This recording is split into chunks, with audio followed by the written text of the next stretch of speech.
My name is Dr. Sean George, and in 2008, I died. Dr. Sean was a highly qualified general physician who tragically had a sudden cardiac arrest. It was like a scene from a movie. There was a huge amount of tension and a corpse. Seeing that body was very, very hard. When someone's clinically dead, all it takes is 20 minutes for the brain to irreversibly die. He was clinically dead for well over an hour. I announced to the room that Sean was dead. I thought, I have lost my best friend. She knelt by the bed and prayed. God, I need a miracle. It's an extraordinary story. I have never heard of that happening. It's unbelievable. Absolutely couldn't believe it. I've never seen this before in my life. No one's ever heard a story anything like it. There's not just conjecture, there is proof. Sean was dead.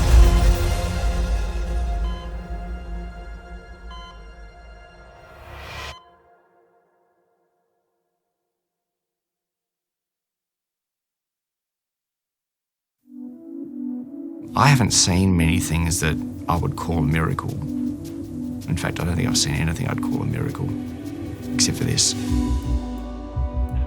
I think people often expect miracle claims to come from the uneducated or unqualified. So what's your profession? I'm a professor of emergency medicine. Senior consultant physician. Staff nephrologist. Pediatrician. Paramedic, senior medical officer. I was doing all the forensic work in the whole district. And what would you say to people who expect claims like these to come from a religious bias? This is not something that was happening in a religious sort of a closed bubble. People from all walks of life can give evidence about what they saw. I'm not religious. I'm a Hindu. I'm a practical, clinical scientist, a humanist, rather than driven by any faith. I'm not trying to manufacture the story or embellish it in any way at all. This is just the facts. Before we start, I want to be really clear. Would you call this a miracle? You can't explain apart from miracle. I can certainly say that was one miracle I've Yeah, seen. this is a miracle. Oh yes, I really do believe that is a miracle. My name is Dr. Sean George. I work as a consultant physician and head of Department of Internal Medicine at Kalgoorlie Hospital. Dr. Sean is quite a remarkable human being. He's always maintained some of the highest professional standards. Very knowledgeable. More importantly, I think he connects to his patients, so that's important. He's part of the community. Like Australia, we live in two different worlds. The white fellas over there and we over here. But people like Sean have crossed over, Sean and me, we have a very special relationship. We're best friends more than a husband and wife. We've been married for the last 27 years. We have a son. His name is Michael. He's 21. So I got that right. Something I look towards in my dad to aspire to be is to put God first in my life, as he does. My mum is the most kind-hearted person I know. They're such busy people, but they always have time for each other as well. I think the most special thing for us is the morning quiet time that we have together, where we read the Bible and spend time praying together before we start the day, and that's wonderful. And Sherry, you're also a doctor? I work at the emergency department at the hospital in Kalgoorlie. It's actually really good that both of us are doctors because we come across life and death almost on a daily basis. And that's when we can really extend a loving hand to each other and support one another. Dr. George, 16 years ago, an event happened to you that would change your life forever. Tell me what happened that day. It seemed like a very normal day to me. It was the 24th of October, 2008. We normally do about 5 diabetes clinics a year to Esperance, which is about 400 kilometers along the coast. And on Friday morning, I was returning home, and that's when everything happened. We started our journey at about 9:30 in the morning. It was not too long into the journey that I began to experience discomfort in my chest. It was not a pain, but it was just a slight discomfort, and I thought, oh, it must be something that I ate. So I continued to drive. My intern had actually never driven in Australia. I had driven almost 350 kilometers. I began to actually feel a bit of nausea. So I decided to actually stop the car on the side of the road. That's the first time I was telling my intern that I had discomfort in the chest. Now, an intern is a newly graduated doctor, and that's the first job they're doing as a doctor. So the moment I actually told her that I had discomfort in my chest, she almost became white. And we're in the middle of nowhere in the outback. There's nothing around to help. So I said, could you just check my pulse? Because that's about the only thing that she could probably do in the middle of nowhere. In a situation like this, if you're having a heart attack, sometimes your pulse rate will be very high. So she checked my pulse and it seemed fairly normal. I was not convinced at this stage that it was indigestion. I thought there's something much more sinister. So I decided to get out of the car and I wanted to call my wife, Sherry. I had gone to my friend's house to do some study, and that's when Sean called. And I told her, look, Sherry, I'm having a bit of discomfort in my chest. I'm not feeling that great. We are about 80 kilometers from Kalgoorlie, and I'm just about to turn into Kambalda. And I remember asking him, do you have chest pain? And he said, I don't feel too bad, but I do have the discomfort. I'm feeling a bit of nausea. So I said, oh, do you think you'll be able to drive up to the hospital? And he said, yeah, I think I can definitely drive. And she said, okay, I'll inform your colleague, Dr. Praveen Shetty, who is the consultant who works with me. And so she said, I will see you at the hospital. Why don't you come straight there? And that was the plan. I hopped back into the car and I turned into Kambalda and I started to drive down that road. But while I was traveling on that road, I really felt a deep conviction in my heart that I need to actually get into the clinic at Kambalda. Now, Kambalda is a small mining town and there's a small family practice or general practice in that town. It was about 1 o'clock in the afternoon. Unfortunately, the doctor had actually gone for lunch. So as I stepped into the clinic, there was the receptionist and the nurse, and I explained to them who I am and could I please have an ECG done. And they said, yep, no problem, come with us. And they actually did an ECG for me. And they actually handed the ECG over to me. Now, that's very unusual because normally, as a patient, the doctor will read the ECG. But because the doctor was out to lunch, they handed me the ECG because I was both the doctor and the patient. And if you look at this ECG, you will see that in lead 2, lead 3, and AVF, there's what we called as ST segment elevation. What it really means is that I was having a heart attack in the inferior wall of my heart. Now, you can imagine, I was looking at my own ECG. I said, oh my God, I'm having a heart attack. That might seem really strange, but remember, I'm a doctor and I know exactly what that means. At this stage, I was getting very anxious, and that's the honest truth. Because I was not looking at someone else's ECG, I was looking at mine. Basically, at that stage, I started to actually have quite a lot of chest pain. And I told the nursing staff, can you please call the doctor who is at lunch and ask him to come because I need help. When he saw me, he said, Sean, you're only 39 years old. There's no way that you're having a heart attack. You're probably having indigestion. I know that he was actually trying to calm me down because at that stage, I was really getting stressed out and the pain was getting more and more. So when the doctor actually came, he said, let's go to the next room and let me do another ECG for you. And took me to the next room, and it so happened that that was the resuscitation room. I saw that right next to the bed, there was the resuscitation trolley, and on top of the trolley was the defibrillator machine. So I lay down on the bed there, experiencing quite a lot of chest pain at this time. And they were actually hooking me up to the monitor, and they gave me a shot of morphine, and still the pain was actually quite severe. I hadn't heard from him for a while, so I just thought I'll find out how he's going. And I called him, and the intern actually picked up the phone, and I said, can I talk to Sean? And she said, oh, can you call back a little later? And I said, no, I want to speak to him now. And I got the call, and he said, Sherry, I'm actually in Kambalda Health Center now. I have actually done an ECG and I'm having a heart attack. And I just couldn't believe what I heard. She was obviously quite shocked by that. And I said, look, they will bring me from the clinic by ambulance. I won't be driving anymore. Whatever you do, don't try and drive to Kambalda. Don't worry about me. Everything will be fine.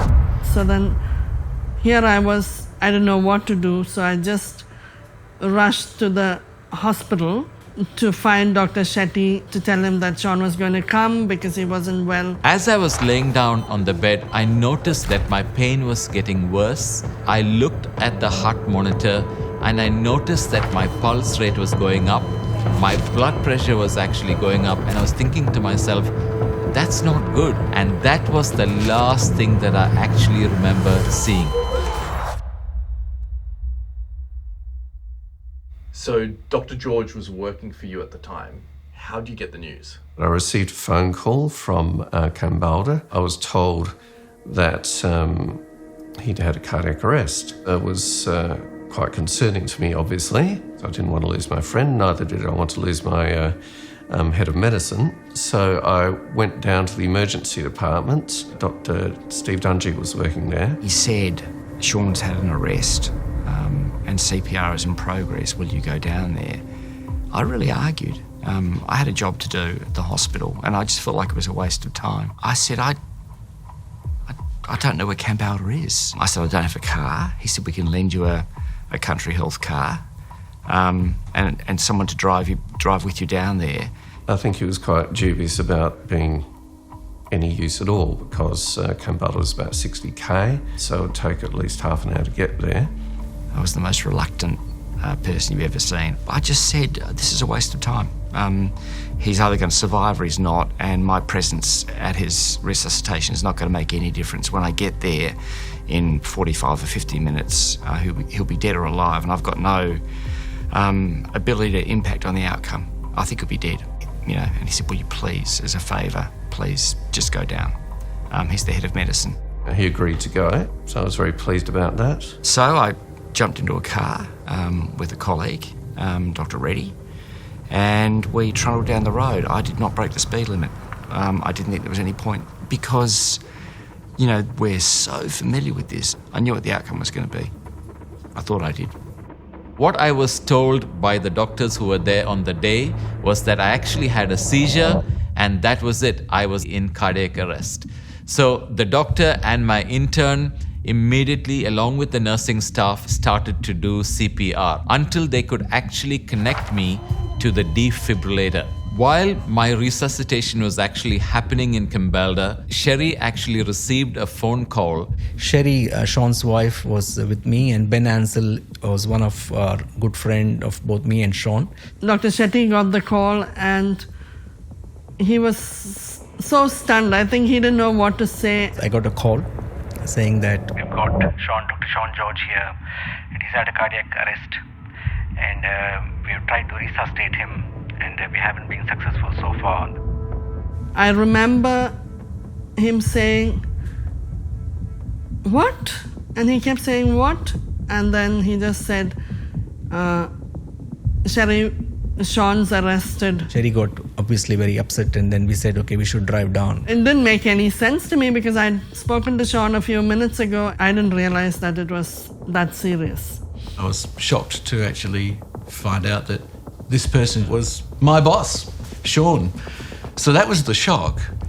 And then we got together, I was the driver, and we headed off 50 kilometres away to Kambalda.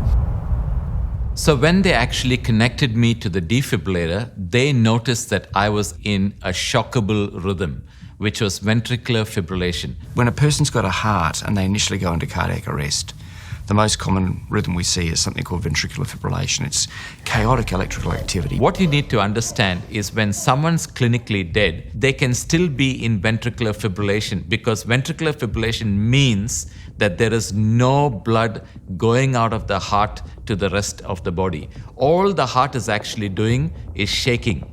It's not pumping. So clinical death is not necessarily always a flat line as you'd see in the movie. It could be ventricular fibrillation, it could be pulseless ventricular tachycardia, or it could be a flat line, and sometimes there might just be a slight waveform what we call as pulseless electrical activity. All of these scenarios means the person is actually dead. So the whole purpose of a defibrillator is to try and shock the heart so that you can bring the patient back to life and restore the normal rhythm of the heart. Now, in the normal protocol of doing advanced life support or CPR, you don't just keep shocking a patient. You deliver a shock and then you do 2 minutes of CPR. The machine analyzes the rhythm and tells you whether a shock should be delivered. And usually people may give 1, 2, or even 3 shocks in the hope that people would come back to life. And sometimes you even give more. And I actually have the actual log of the defibrillator here. And you can see here the first shock was given at 13:44. Then you see the second shock at 13:46. And in between this time, they were actually doing 2 minutes of CPR. The brain has a requirement for a lot of oxygen, a lot of glucose. And because when you're getting CPR, you're not getting the right amount of blood flowing through, cells start to die. As cells die, the chance of recovery goes down, and the chance of recovery with a significant neurologic impediment starts to go up. If a person is clinically dead, all it takes is 4 minutes for the brain to actually begin to die. And by about 20 minutes, it is irreversibly dead. As quickly as you can get the heart to start again, the better. As a paramedic, what did you see when you arrived on the scene? When we arrived, Dr. George was obviously on the table. He'd had a few rounds of defibrillation to try and shock his heart back. Generally, people, when they come around, they generally come around after a few shocks. That's when you normally get the good outcome. And then the third shock, the fourth shock. Just wasn't wanting to get back into that normal rhythm. It's just frustrating. You're just like, come on, you know. And it doesn't end there. The fifth, the sixth. I remember being in the car and hearing the whole conversation between the intern and Dr. Shetty, and Dr. Shetty was trying to guide her through the whole thing. The seventh. It was like, no, this person, no, it's not going to make it. The doctors kept calling saying that we have tried. I said, keep trying, we're on our way. 8th, 9th. I was driving, wondering, how fast do I drive? What are we getting there for? What's going to happen when we arrive there? 10th. The time's just going on and I can hear Dr. Shetty saying, oh, so that many shocks are over and there's no response.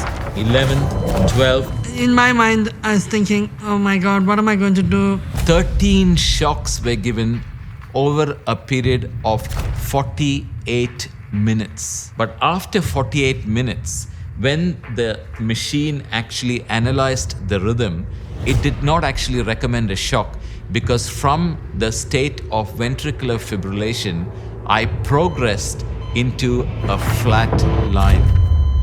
He was on the flat line. You're not going to survive this. We call that flat line in medical terms asystole. Asystole means there was not a skerrick of activity. His heart wasn't moving. It was just a dead heart. I'm a doctor. I know there's nothing left. You know, time's going on. It's more than half an hour. And by the time we get to Kambalda, it'll be at least an hour before we reach there. And Sean's been dead for 1 hour and nothing's going to happen. The biggest thing in my mind is, how am I going to tell my child that he's lost his father? Sherry was really distraught. I had almost nothing to reassure her with. Things all looked bad. I felt like I was all by myself because I didn't know what to do at that stage. When Dr. Steve Dungy arrived in Kambalda, the resuscitation had already gone on for well over an hour.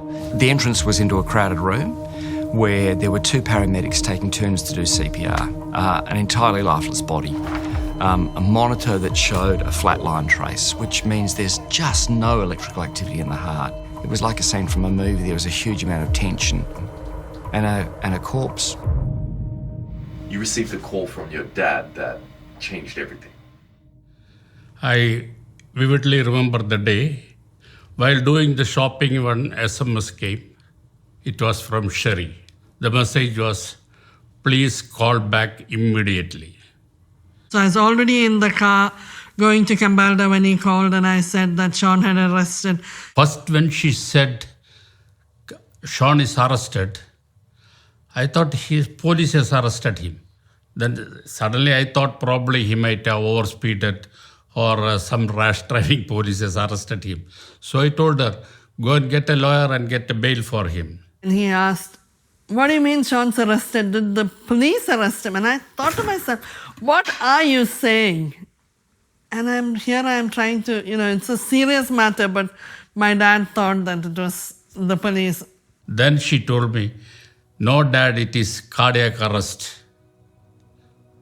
I'm going to get his body from the hospital.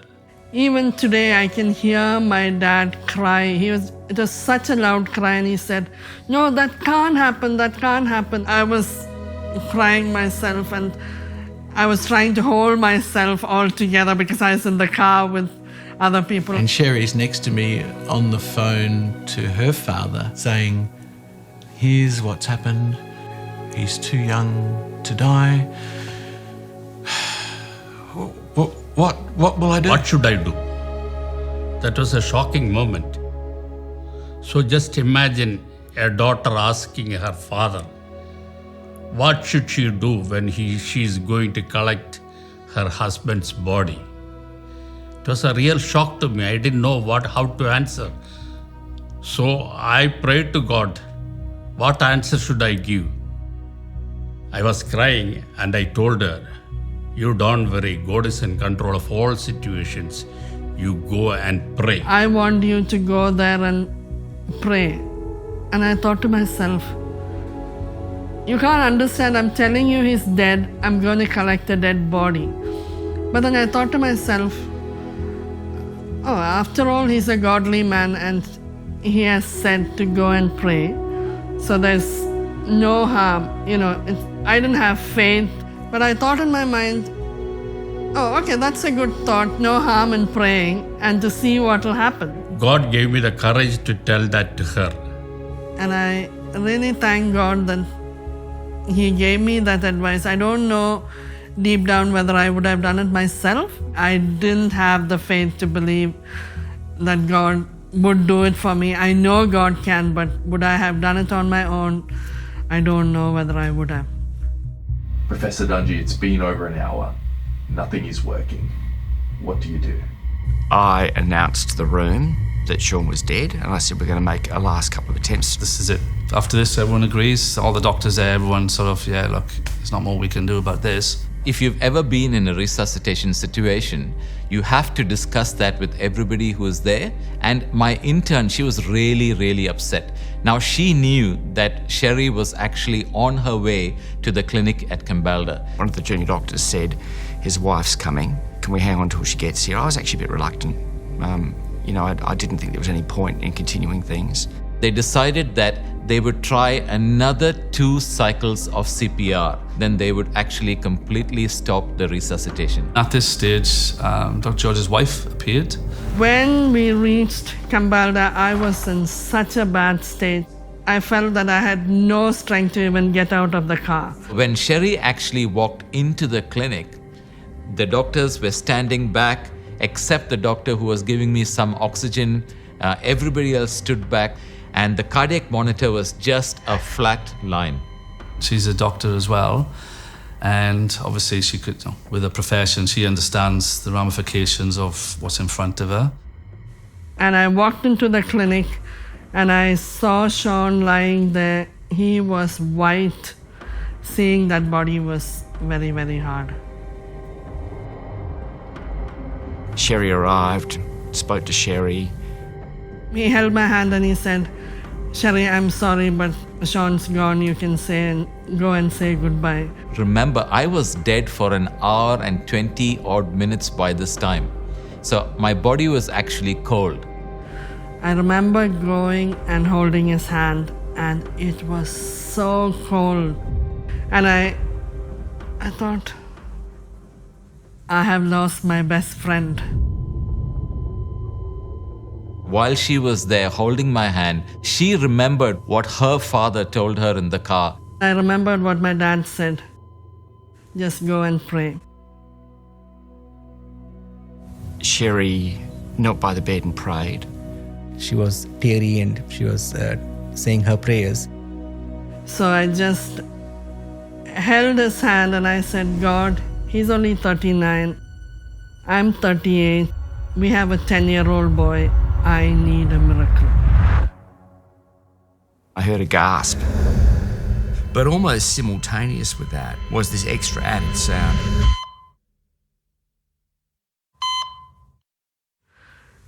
And then the next thing I know, there was so much of confusion, so much of noise, and I thought to myself, oh, I'm just imagining, because that's what I would love to happen to me.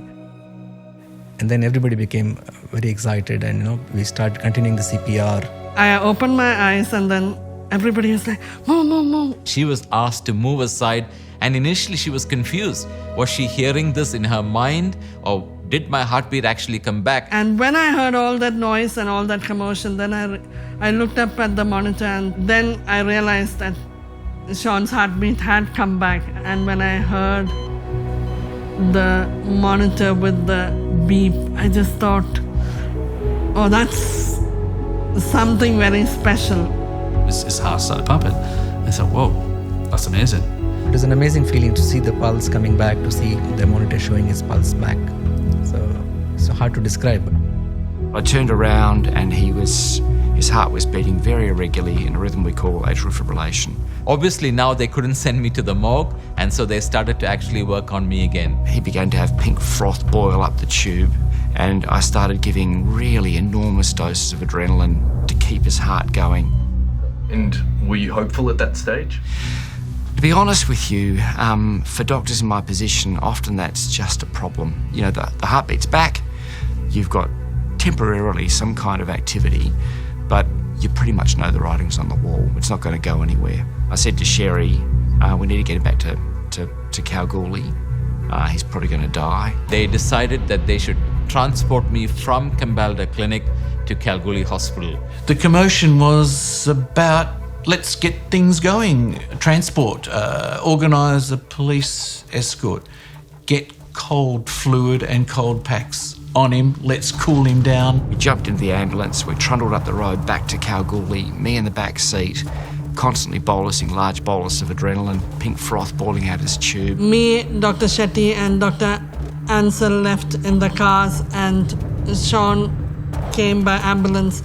And even on the way back, I was talking to Dr. Shetty and I was saying, I really don't know what's going to happen ahead.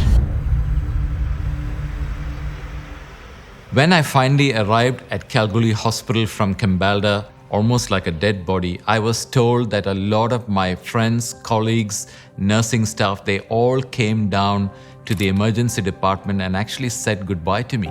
Everyone who was anyone in the health department in the Goldfields was in the emergency department that afternoon. They wanted to be there as Sean was taken out to sort of pay their respects. So they've wheeled him out. I see them push Dad in on the stretcher, and he just had a lot of machines hooked up to him, and it was just pretty scary because at that age I didn't really understand what this all meant. And it's almost like a guard of honour of all these people lined up along the sides of the corridor as Sean's slowly brought through.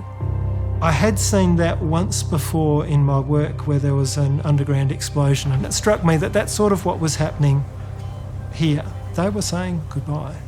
Well, I suppose we all were, because nobody expected him to live. Nobody expected him to survive or recover. Michael is somebody who loves Legos, and I remember him telling me, in my simplistic understanding of things, I just said to Mum, I was like, Mum, don't worry, God's going to put the pieces together. He can fix anything. And so, yeah, that was my belief at the time. At that stage, he was alive but really sick. His heart was struggling. Now, Kalgoorlie is a regional hospital. Ultimately, I would have had to be shipped to the big hospital in Perth. But something really strange happened. There was a massive hailstorm. Because of this hailstorm, they could not fly me to Perth. it was going to be some time before the RFDS could take him to Perth. Because Kalgoorlie is a regional hospital, we can't actually look at the arteries supplying the heart, put in a stent if it's required. The best that we can do is a clot-busting drug. I remember Dr. Dungy coming back and asking, I said to Sherry, I'm going to give him some thrombolysis, it'll probably kill him.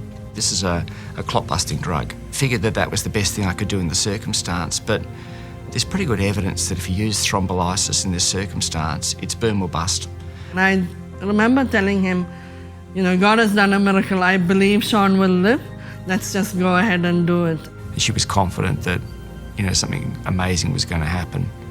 And I felt like it was my job to kind of to dampen her enthusiasm, because I was confident it wasn't going to be a good outcome. And when you gave him the clot-busting drug, what was the outcome? He got a fabulous strong heartbeat back. Big lines put in, a central line, an arterial line. Basically took him out to the airport and flew him down to Perth. And I was completely confident when he got in the plane, he wasn't going to survive.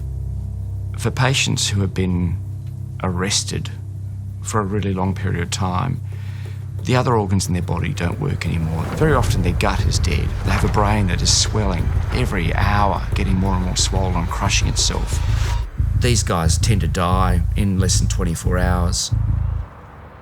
Finally, we got to the hospital and Sean was taken to the cath lab. They did an angiogram and they actually found that I had a block in my right coronary artery. And they put in a piece of plumbing, we call it a stent. And finally, it was in the early hours of Saturday morning that I was moved to the ICU at Royal Perth Hospital.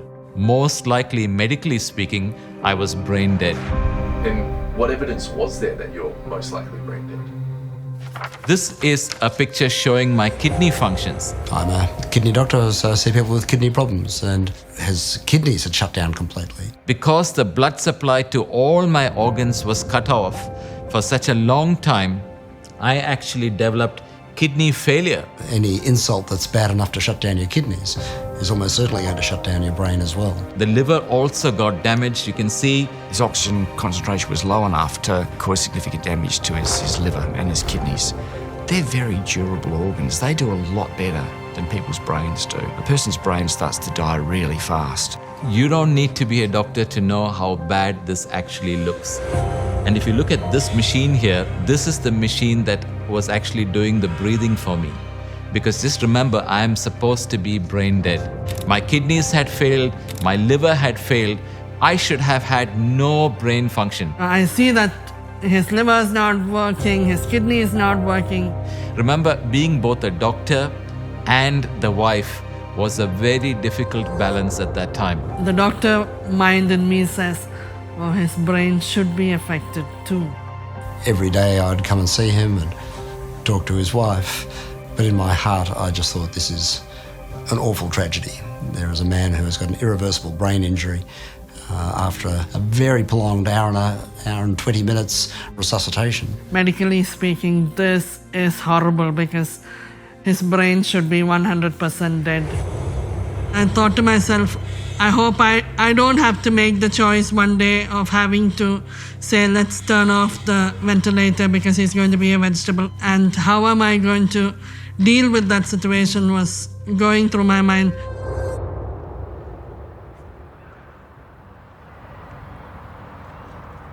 There I was in Perth all by myself, didn't know anyone. And as I was going with Sean, I saw Dr. Christine and Jeffrey Stokes waiting there because they had heard what had happened, and it was so nice to see somebody that I knew. And the Bible talks about raising the dead, and I'm expecting, Jeffrey actually anointed Sean's head with oil and prayed. Uses oil, whatever oil is around. Sometimes it's butter or margarine out of the fridge, or olive oil, whatever oil, doesn't matter. And he will pray, and then he would touch them, usually on their forehead. You were saying, it's done. Just laid hands and just believed it. Everyone in our church knew about it, everyone was praying. The other churches in Kalgoorlie, they knew about this Christian doctor too, but it was more than that. Sean and Sherry and Michael, they're very well known, very well respected people. all over the world, and there was people praying and calling out to God all over the world. The other reason I wanted you to look at this picture is this is what Sherry was actually looking at on Sunday morning, the 26th of October 2008, when she actually got a phone call. I got a call from my aunt in India to tell me that a lady had been praying, and she had said that night before I went to bed that Sean would open his eyes. On this particular day, before Sherry goes to sleep, I would open my eyes. Now, you tell me, if you were actually looking at this picture, would you believe that? I thought to myself, my aunt is not medical. She has no clue. Sean's so sick. But I just believed the message that she told me. And I thought, okay, tonight before I go to sleep, if Sean will open his eyes, that would be great. On that evening, one of my colleagues, Dr. Christine Jeffrey-Stokes, she came to visit. Dr. Christine was there, and Christine was actually talking to Sean. It's our normal practice with children who are in that situation, and I'm a paediatrician, is to talk to them about normal things. And so I started talking to him about just normal stuff, what the weather was like, what we were doing, how we were there. And she then noticed that there was some flicker in my eyes, and she actually asked me, Sean, are you there? And his eyelids fluttered again. And I said, Sean, if you're there, squeeze my hand. And apparently I squeezed her hand. And then she actually shouted loud, if you can hear me, open your eyes. And in a moment, he just opened his eyes for it was like a few seconds. And I saw that, and then I remembered what that lady had said, that before I sleep on Sunday, Sean would open his eyes, and that had happened. I think we cried. We both cried. So, yeah, it was exciting and almost unbelievable, The next day, I started to actually move my hands and my legs, which means that I actually had brain function. On Monday, they started to wean him off. And by Wednesday, they were actually able to take the tube out of my throat, and I began to breathe on my own, which means that my brain was functioning. But it's what happened next that shocked everyone. I've rarely been as shocked. It was, yeah. Do you want me to finish the rest of the story? Yeah. So I rang up ICU and I spoke to a friend of mine and said, I'm just calling about Sean. How's he going? And he said, well, he's pretty sick. And the fact that there was such tremendous damage done to his liver and kidneys led to my next question, which was, what's his brain like? And he said, it's pretty good. I said, how do you know? He said, well, we've just extubated him. I said, really? Because I was so certain they were going to pull the plug. And they said, yeah. He said, did you want to hear what his first words were? And I said, yeah. The absolutely amazing thing, and I've never seen this before in my life, eyes open. I opened my eyes, I looked around. And then indicated that he was ready to be extubated. And as the tube came out, made perfect sense. And I said, what am I doing here? And in fact, when the nurse came, I said, oh, can I have a look at my ECG and my ABG? And she nearly collapsed. Apparently, when the tube came out, his first words were, what do my arterial blood gases look like? Which was just extraordinary. That's such a Sean thing, so medical. Somebody told me the first thing he said when this tube was out was, show me my charts. And I thought, yes, that's Sean. He'd want to be in charge of that. My brain was 100% normal, which is just medically impossible. It was amazing just to see that from Friday to somebody who was dead to Wednesday, somebody who was talking like nothing happened. Again, I just wanted to pinch myself and see, was it real? I couldn't believe it. To hear that they'd extubated him, and the story just kept on getting better.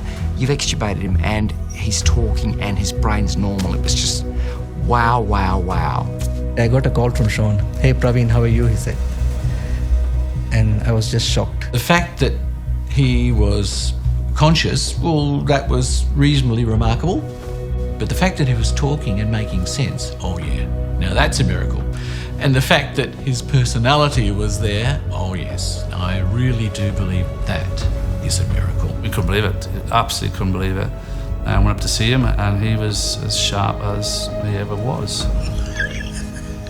Yeah, back from the dead. Praise the Lord.